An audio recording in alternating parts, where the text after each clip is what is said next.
Assalamualaikum warahmatullahi wabarakatuh. Sementara ya, kita kayaknya nanti Waalaikumsalam ya, warahmatullahi wabarakatuh. kita tidak terlalu lama ini, waktu sudah sore ya. Terus paling tidak ini nanti seberapa jam, seperempat jam atau setengah jam ya. Kita sementara kita rencana akan membahas tentang akhlak ya. Pembahasan akhlak tasawuf nanti berkaitan dengan pengertian akhlak ya, terus kemudian ya, nanti akhlak, moral dan etika. Itu belum kemarin belum kita singgung ya itu ya. Nah, sekarang rencana kita mau menyinggung tentang itu rencana. Tapi tidak terlalu detail lah nanti ya, berkaitan dengan akhlak. Nah, ya pokoknya kayak sebenarnya saya udah bingung ini hari ini yang manajemen yang ngoyak-ngoyak kan ada yang tubrukan selisih sedikit ya. Oke. Nah sekarang berkaitan dengan akhlak dan tasawuf ini sebenarnya kan terdiri dari dua ya. Nah, nanti kira-kira kemudian hubungan antara akhlak dengan tasawuf ini kemudian kayak apa nanti. Ya. Ini sebenarnya sangat perlu untuk kita pertimbangkan. Karena tidak mungkin suatu kata yang disatukan ini kemudian tidak memunculkan makna yang baru ya. Sehingga nanti apakah nanti bisa kita ibaratkan bahwa akhlak dengan tasawuf hubungannya ini seperti dua mata sisi uang ya, antara lembar satu dengan lembar satunya, atau hanya sekedar penggandengan nama nanti ya. Sementara ya, yang terpenting dalam tasawuf ini adalah nanti bagaimana kita bisa mencapai akhlak-akhlak yang mulia nanti. Ini paling tidak. Nah, jadi ya meskipun akhlak tasawuf, tapi yang jelas nanti tujuan dari yang akan atau yang ingin dicapai oleh tasawuf adalah bagaimana kita bisa mencapai akhlak-akhlak yang mulia ya nanti. Lah kemudian nanti ya, hubungannya nanti kalau tasawuf tujuannya adalah bagaimana kita ingin mencapai akhlak yang mulia, ya, paling tidak mulia di situan, mulia di sisi manusia. Lah kemudian nanti tasawuf ini juga dijadikan sebagai sarana untuk mencapai tujuan akhlak. Jadi cara pandangnya bagaimana ya, akhlak ini bagaimana dijadikan oleh orang yang bertasawuf untuk menuju tujuan tasawufnya. Sebaliknya, bagian terpenting daripada tasawuf adalah juga bagaimana supaya kita bisa mencapai akhlak yang mulia. Jadi semuanya kalau kayak gitu, maka antara akhlak dengan tasawuf ini sama-sama memiliki hubungan yang begitu erat dan tidak bisa dikaitkan. Dengan kata lain, tidak bisa kita mengatakan bahwa si A bertasawuf, tapi akhlaknya tidak jelas. Ya, bisa. Atau dikatakan, oh dia misalnya dia akhlaknya bagus sekali, tapi dia dari sisi tasawuf ya, dari sisi tasawuf itu tidak ada upaya-upaya untuk bagaimana dia supaya bisa menggali, supaya dia bisa meningkatkan potensi moralitas menuju yang moralitas yang lebih tinggi. Nah kalau tidak bisa dikatakan dia bertasawuf. Sehingga kalau dilihat semacam itu, maka antara akhlak dengan tasawuf ini berhubungan yang tidak bisa dipisahkan, yang kemungkinan bisa kita gambarkan seperti dua sisi mata uang yang antara lembar sebelah satunya dan sebelah satunya tidak bisa dipisahkan ya nanti ya. Nah, dengan kata lain nanti ketika kita ingin bertasawuf atau ketika ingin kita menjadi orang yang punya perilaku tasawuf ya, tinggal kita bagaimana bisa melakukan moralitas atau melakukan akhlak-akhlak. Akhlak kayak apa ya? Paling tidak kita akhlak mulai awal lah sesuai dengan tahapan kita nanti. Oleh sebab itu kenapa dalam kehidupan awal Nabi mengajar kepada kita bagaimana kita mencoba untuk membiasakan memakai sandal, memakai baju, masuk rumah sesuai dengan kanan dulu, nanti kemudian yang lain. Ini adalah dalam upaya untuk membangun ya tasawuf tersebut. Lah kemudian nanti akhlak tasawuf ini kemudian dijadikan sebagai proses untuk mencapai akhlakul karimah ya, yang kemudian bisa kita terapkan dalam kehidupan. Nah, ini nanti ilham yang bisa bisa kita jadikan sebagai metode-metode acuan untuk kita bisa berakhlak tasawuf, ya. Sehingga kita bisa mencapai akhlak karimah, ya kita tidak bisa lepas dari bagaimana mempelajari sepak terjang dan melihat kepada perilaku salaf solehin, ya nanti, ya. Nah, oleh sebab itu nanti ketika akhlak tasawuf atau akhlak ini adalah salah satu, ya, sarana yang akan dicapai oleh atau titik yang ingin dicapai oleh tasawuf, dan tasawuf ini adalah suatu jalan menuju akhlak mulia, ya misal. Jika kayak gitu, maka ya yang terpenting dalam akhlak tasawuf ini adalah bagaimana kita menjadikan akhlak tasawuf itu sebagai suatu sarana agar kita bisa menghindarkan dari akhlak-akhlak yang kurang baik atau bahkan yang tidak baik. Nah, oleh sebab itu nanti secara singkat akhlak tasawuf ini adalah bagaimana, ya,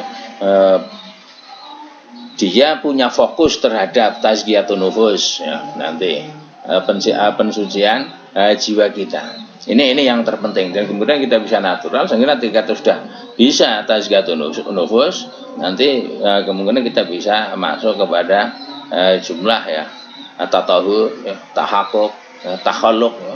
Kita bersuci, kita sudah berhakikat, kita bisa berakhlak, ya, kita bisa bersih dari madmumah dan sebagainya, ya, nanti, ya, ini ada tidak, ya, nanti, ya, ini, lah ini sangat penting, ya, sangat penting, ya.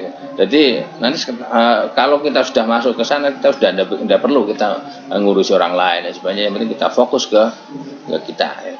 Kita tentang nafas kita itu kayak apa, ya, nanti. Kemudian kepada akhirnya nanti akhlak tasawuf ini seharusnya tidak hanya dijadikan sebagai faktor pemikiran dan teoritis, tapi harus berubah suatu praktis, ya, dalam kehidupan keseharian kita. Ini yang terpenting. Nah, sehingga ya jangan sampai kita hanya tasawuf kita ini, ya, nanti atau mempelajari tasawuf ini kita hanya teoritis, ya. Kalau bisa yang terpenting adalah praktisnya kayak apa, ya. Ini yang harus kita peroleh, yang harus kita capai. Dan itu yang terpenting, ya. Karena apapun kalau hanya teori, ya sudah hanya melambung dan mengawang-awang, ya. Ini, ya. Oleh sebab itu nanti belum tentu nanti orang yang berbicara tentang akhlak dia sudah berakhlak. Orang yang berbicara tentang akhlak bukan susah, ya, berakhlak karimah, dia, ya, nanti bisa jadi dia orang yang bisa jadi nanti orang yang dilihat oleh kita seperti tidak berakhlak, dia tidak berakhlak. Ini juga belum tentu, ya, belum tentu. Ini nanti, ya, pokoknya kembali lagi, berkaitan akhlak tasawuf ini kita tidak perlu untuk memikirkan akhlak orang lain. Tapi yang terpenting adalah bagaimana kita mempelajari dan memperkecil kemungkinan negatif yang akan muncul dalam diri kita, ya. Nanti, ya, sehingga nanti selanjutnya nanti pembahasan tentang akhlak ini nanti biasanya hanya berbicara pada ranah kognisi, ya, tanpa disertai adanya ranah efektif, ya, nanti. Nah, oleh sebab itu kalau bisa nanti, ya, kita juga, ya, tidak hanya ranah, ya, ranah kognitif tadi, tapi kalau bisa ini, ya, kita mendapatkan nilai tinggi perkuliahan dan juga nilai tinggi akhlak karimah dalam sepak terjang kehidupan kita sehari-hari, ya, nanti.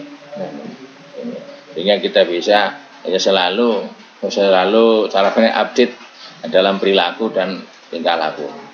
Berkaitan dengan akhlak, sekilas kita menengok tentang akhlak Imam Ghazali, ya. Jadi dalam Al-Ghazali ini caranya mengatakan bahwa akhlak adalah suatu sifat yang tertanam dalam jiwa, ya, yang darinya nanti akan muncul perbuatan-perbuatan, sehingga nanti ketika sepak terjang perilaku kita ini belum mengakar, hanya mengikut-ikutan sebagainya, ini belum bisa dikatakan akhlak. Ini akhlak ini apa yang sudah merasuk dan sudah menyatu dalam jiwa kita, sehingga kalau kayak gitu malah akhlak nanti bisa, kalau kayak gitu maka akhlak ini bisa menjadi atau bisa merupakan manifestasi daripada iman, Islam, dan ihsan. Oleh sebab itu tidak ayal ketika dalam hadisnya Umar ini ya Jibril yang datang menanyakan apa Islam, apa iman dan apa ihsan selama kiamat. Nah, setelah akhir rampung Jibril pergi, Nabi berkata kepada Umar, Anda tahu tidak siapa orang laki-laki tadi? Ketika tidak ngerti, Nabi mengatakan itu Jibril yang datang untuk mengajarkan agama kepadamu tentang agamamu. Ya, ini dari manifestasi, kembali lagi manifestasi pada agama yang dalam hadis itu adalah terdiri dari Islam, ihsan dan iman. Ini adalah terrefleksi dalam sikapnya ya dan jiwa secara spontan, bukan lagi desakan-desakan, bukan lagi karena keterpaksaan, tapi sudah merupakan spontanitas, refleks ya, karena kebiasaan yang ini akhlak ya, akhlak. Sehingga nanti orang yang agamanya atau nilai Islam, iman dan ihsannya ini sudah menyatu benar, ya sudah dia tanpa diperintah, kalau memang dia menilai hal bagus, dia langsung melakukan spontan. Kira-kira akhlak kayak gitu. Kemudian ini nanti akan berbeda dengan apa yang disebut dengan adat atau ngadah ya, kebiasaan atau tradisi. Yang mana ini perbuatan tradisi ini belum tentu bisa mengakar dalam hati jiwa dan belum merupakan manifestasi daripada iman. Dia hanya mengalir, mengalir karena kecenderungan hati dan karena diulang-ulang melakukan hal itu. Tapi pada dasarnya belum ada kesadaran dan belum ada greget untuk spontanitas untuk melakukan hal tersebut. Ini ketika baru mengadah, ya, belum mencapai kepada tingkatan akhlak nanti. Ini ya. Ini kemudian yang selanjutnya nanti kita seringkali ketika berbicara akhlak terus adat ya, nanti kemudian kita akan bertemu dengan moral ya, nanti bertemu dengan moral. Apakah akhlak dengan moral adat terus kemudian etika ini sama? Tidak ya. Nanti karena pada dasarnya nanti ya, yang namanya moral ya, ini nanti berfokus pada ya, nanti unit ya. Contoh pertama ya, nanti moral ini nanti lebih mengenai lebih berkenaan dengan nilai benar dan salah yang dianut oleh golongan masyarakat. Sehingga nanti bisa jadi secara agama itu bukan merupakan akhlak terpuji, tetapi kalau secara nilai yang dianut oleh golongan masyarakat setempat ini sudah benar dan sudah tidak salah, ini bisa dikatakan dia bermoral. Ini yang pertama. Yang kedua, ini nanti ya moral ini merupakan khusus kumpulan ya nilai yang berkenaan dengan akhlak. Tapi bukan akhlak, berkenaan dengan akhlak, bukan akhlak. Ini yang ketiga nanti berkaitan dengan baik dan buruk ya, tentang hak dan kewajiban. Ini nanti pada moral. Ini nanti. Ya. Nanti dari situ nanti paling tidak nanti bisa kita tahu bahwa yang pertama nanti ya nanti akan muncul ya, dari tiga pengertian ya, nanti pengertian moral ini nanti berkaitan dengan benar dan salah dari apa yang dianut masyarakat, nilai yang terkumpul dalam moralitas atau akhlak ya, dan yang ketiga adalah baik dan buruk tentang hak dan kewajiban ya. Ini nanti dari situ nanti akan lahir pengertian baru atau penamaan baru yang disebut dengan etika yang dipakai yang kemudian etika ini sering dipakai dalam arti nilai-nilai dan norma-norma yang menjadi pegangan bagi seorang dalam bermasyarakat nanti. Ini etika ya. Sehingga nanti kalau kayak gitu nanti bisa ada istilah etika Buddha, etika Islam, etika Nasrani, etika jurnalis, etika fotografer, etika broadcast, etika artis dan sebagainya. Nanti muncul dari etika, bukan dari akhlak ya, nanti. Ini nanti. Nah, dengan kata lain nanti kalau kayak gitu maka yang namanya etika adalah akhlak atau ilmu yang bersinggungan tentang falsafah moral.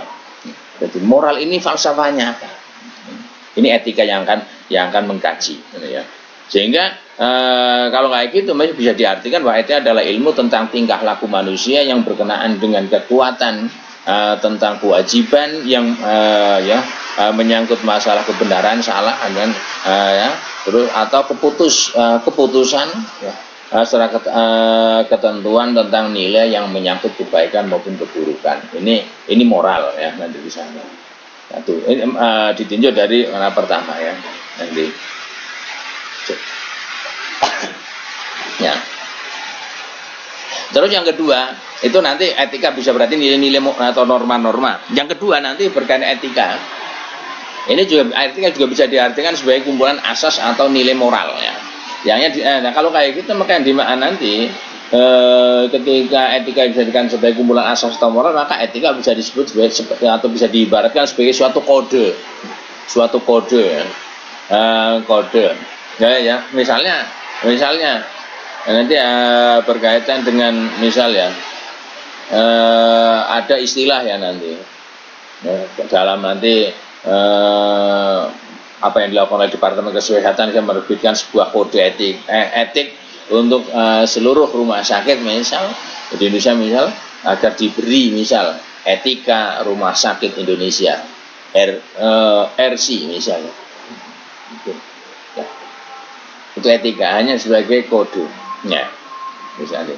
Nah kemudian pembahasan tentang etika nanti dan pengertian ilmu yang menjadi topik dari pembahasan filsafat ini nanti ya adalah nanti ada pada pengandalan atau ada atau dalam titik mengandalkan rasional akal ini sebagai tolak ukur sehingga nanti etika tolak ukurnya ini hanyalah moralitas atau akal pikiran sesuai tidak dengan akal pikiran. Kalau syarpik tidak bertentangan dengan aklul salim maka itu akal. Tapi kalau tidak bertentangan dengan norma-norma religi, norma-norma agama, teks-teks syar'i, maka itu akhlak. Ya. Jika kemudian dia sesuai dengan 10 program atau 10 ketertiban masyarakatnya sesuai, maka dia sudah bermoral. Intinya kira-kira itu. Oleh sebab itu nanti secara sederhana etika dalam gunaan dalam dua pengertian ya seperti tadi adalah nanti merupakan pengertian empiris dan filosofis ya nanti. Secara pengertian empiris ya nanti maka moral atau etika ini ada suatu pengukur akhlak berdasarkan dengan psikis dan sosiologis ya ini. Ya, sedangkan berdasarkan dengan filosofis nanti etika ini merupakan hasil ya kontemplasi tentang apa yang disebut baik maupun buruk ya. Oleh sebab itu nanti etika dalam filsafat nanti dibatasi sebagai filsafat tentang moral nanti ya, ini etika tugasnya ya, yang nanti akan membicarakan tentang kewajiban manusia serta tentang baik dan buruk dan kemudian ada etika nanti yang memiliki sifat dasar kritis ya. Oleh sebab itu nanti kembali ke Suseno bahwa etika dalam menjadi alat pemikiran rasional dan bertanggung jawab bagi si ahli atau si ilmu dalam masyarakat, ahli pendidik, politikus, pemegang dan sebagainya. Ini nanti ada pada di etika.